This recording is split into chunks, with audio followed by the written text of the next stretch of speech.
Welcome back to Aurora Tech Channel. Today, I will review the Genmitsu 4040 Pro Max CNC, which is an upgraded version of the CNC 4040 Pro. The retail price of this machine is $799. It has a working area of 400 by 400 millimeters, and the Z-axis can fit objects up to 100 millimeters tall with a 78 millimeter travel distance. The motion system on the X and Y axis uses 16mm dual linear rods, and the Z axis uses 16mm dual linear rails. The stepper motors are NEMA 17 48mm motors with knobs on each for manual adjustment. There are also mechanical limit switches on all axes. The spindle is a 710-watt custom router, similar to the Makita router, but it has an ER11 collet that allows you to use any bit size as long as it fits with the ER11 collet. The machine uses an MDF bed with screw holes and a set of better quality mounting clamps. The electronic enclosure is at the front left, which also has extension ports for an MPG wheel and an offline controller. At the back of the machine, there are air assist ports and laser module and Z probe ports. The machine weighs over 50 pounds. Despite the softer MDF bed, the whole machine is still pretty rigid. So, besides some softer materials like woods and acrylic, we will also try to cut some metal on this machine. I would like to thank Genmitsu for sending us this machine to review and for sponsoring today's video. And with that, let's get started. The machine is packed inside a pretty compact box, and all parts are protected by thick laser-cut foam. The structure of this machine is really simple. We have the gantry, including the X and Z axis, the dual Y axis, and the 710-watt custom router, some mounts and a cable holder, a power supply, some cables, the Z probe, a set of clamps, some spare limit switches, engraving bits, and all the bolts and tools you need to put this machine together. First, we will form the bed with 2 aluminum bars and the MDF boards. Just gently tighten all the screws for now. We will tighten them completely after the frame is assembled. Then, put the dual Y-axis on the sides. Install 2 mounts for the gantry and put the gantry on top of the Y-axis. Install the cable mount, the spindle mount, and the router. After that, connect a few cables for the Y-axis, the integrated cable for the X and Z axis, and the Z stepper motor and limit switch. The spindle uses an independent outlet, so you also need to connect its power cord. Finally, connect the power supply. Connect the USB cable to your computer, and do some simple cable management. The router is pre-installed with an ER11 1/8-inch collet. There's also a 1/8-inch and 4mm collet, as well as some sample engraving bits. It comes with a set of clamps for you to fix the stock onto the bed, but most of the time I prefer to use a vise, so I will just use these clamps to fix my mini vise on the bed. The router has to be turned on manually, and there are 6 levels of power, just like the Makita router.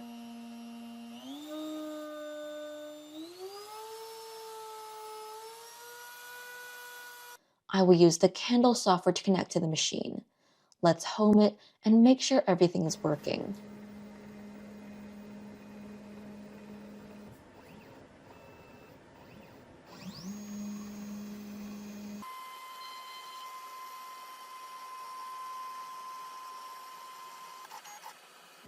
Okay, I will start with the engraving bit and use the Z probe to set the tool height. I will use Fusion 360 to generate a tool path for this engraving job on oak wood, and since this piece of oak wood is thick, I will make a deeper engraving. The maximum depth of cut is set to 3mm, and I will do 2 passes to engrave up to 6mm.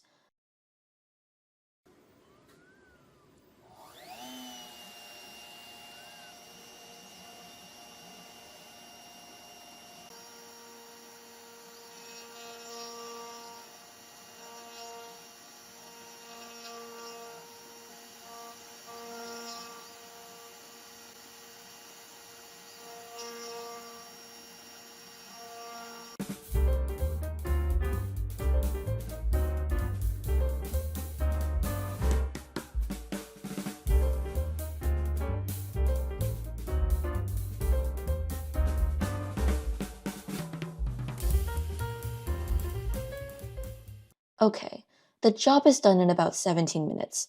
The result is not bad. It's fairly clean, and we have some depth on the surface. As the total Z height of the machine is 100 millimeters, I will try to work with this 50 millimeter cube. With the height of the vise, it requires at least 85 millimeters to fit in, but it seems this machine still has plenty of room for retraction and clearance. I will make a die and export 6 G-code files for each surface.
Okay, here comes the final one.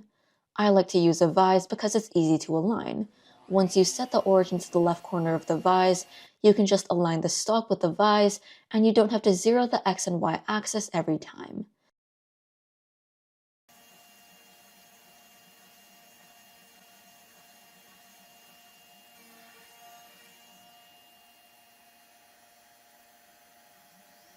The result is pretty good. The pockets are quite clean, and using a vise to fix this cube-sized wood block works pretty well. Then I will try working with some metal. I'll make some slots on this 5mm thick 6061 aluminum. The feed rate is set to 200 millimeters per minute, and I'll start with a 0.1 millimeter step down, gradually increasing to a 1 millimeter step down.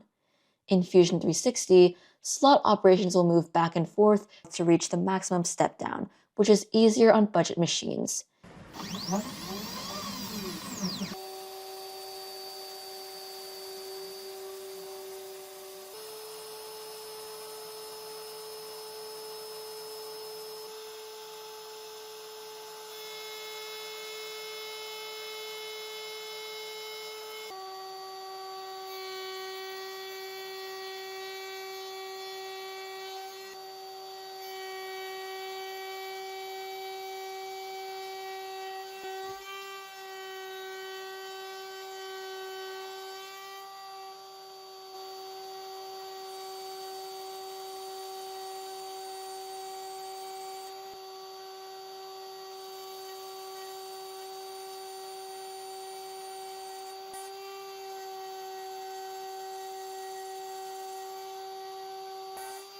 It still performs adequately with the 0.8 millimeter progressive step down, but it hits its limit at 0.9 millimeters. I believe I pushed it well beyond its limits.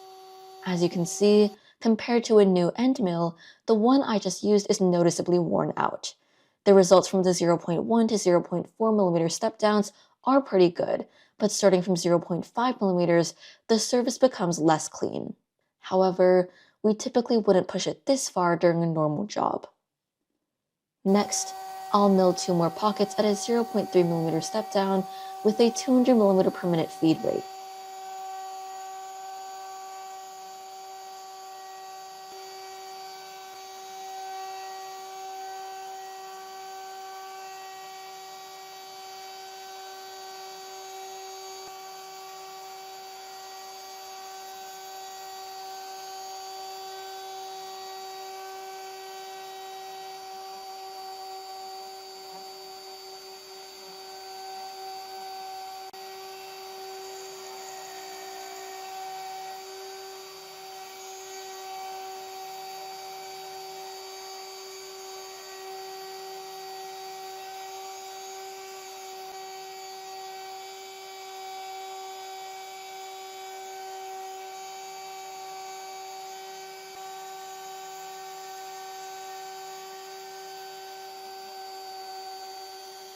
These two pockets are fairly clean.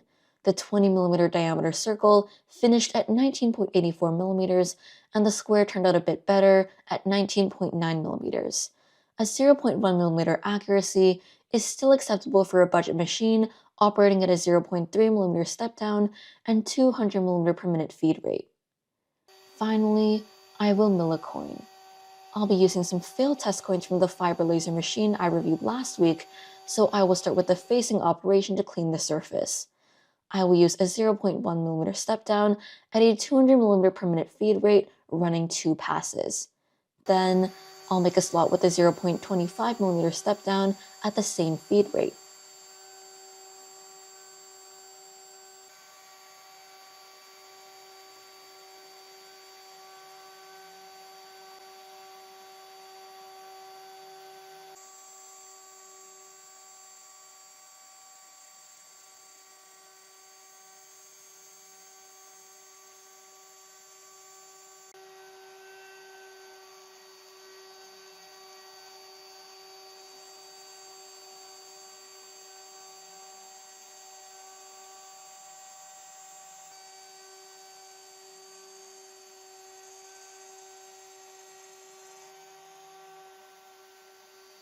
Lastly, I'll engrave a question mark using the same settings.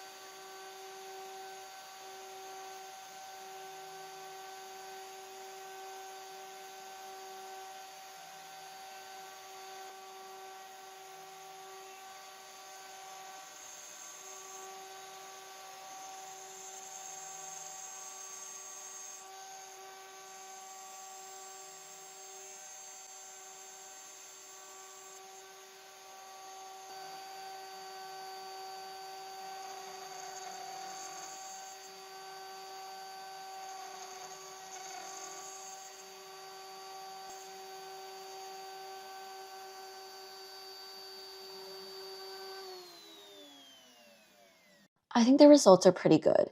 When not pushed too far, this machine can still produce decent metal parts. Okay, let's talk about the pros and cons of this machine, starting with the pros. 1.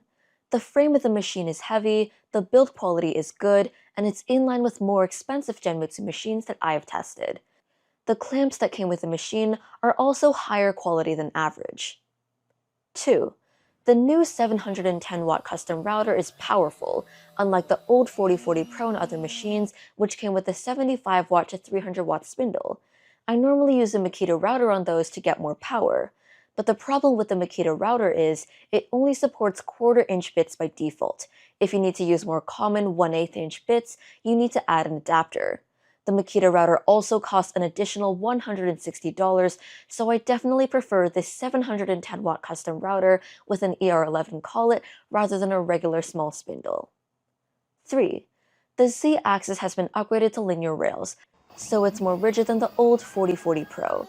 When I use it for metals, I can push it more aggressively. 4. The total Z height is 100mm. It's even taller than other more expensive machines, and it can easily work with taller objects even when you mount it on a vise. There's still plenty of room for retraction and probing. 5. It came with a Z probe for you to set the tool height. There's also knobs on the stubborn motors of all axes, so you can use the probe and software to move to the origin or manually adjust it and zero the axis in the software. Now for the cons. 1. The MDF bed is soft, so if you plan to work on metals, it's better to put the stock at the front or back aluminum profile for better support. If you need to work on a larger piece of metal, you may need to add something at the center of the bed for extra support. You can use a piece of wood, a 3D printed board, or even some copy paper or books for this purpose. 2. The motion system is not fully covered, so the rods and rails are exposed to debris and dirt, which may require more frequent cleaning. 3. The custom router needs its own power. It would be better to supply the power from the machine so it can be controlled by G-code instead of having to turn it on and off manually. In conclusion, this machine has a large working area and a tall Z-axis that allows you to work with taller objects than most machines at the same size. The price is lower than the flagship models like the Pro XL 6050 Plus that I previously tested. It doesn't look as premium, and the hardware uses some lower cost alternatives, but it comes with a powerful custom router that outperforms the 300-watt spindle on the flagship machines. Although the MDF bed is softer than the hybrid bed, when positioning the stock at the front or the back and letting it sit on top of the support bar, I can still push the machine aggressively, and it's not far from the 6050 Plus, which costs $900 more. So, if you're on a bit of a budget, need a larger working area, and also need to work on smaller metal parts, you can definitely take a look at this machine. I will award this machine the title of the best budget mid-size benchtop CNC machine on my recommendation list at auroratechchannel.com. That's it for this video. If you found this video helpful, please give it a like and consider subscribing to our channel. Thank you for watching, and I will see you next time.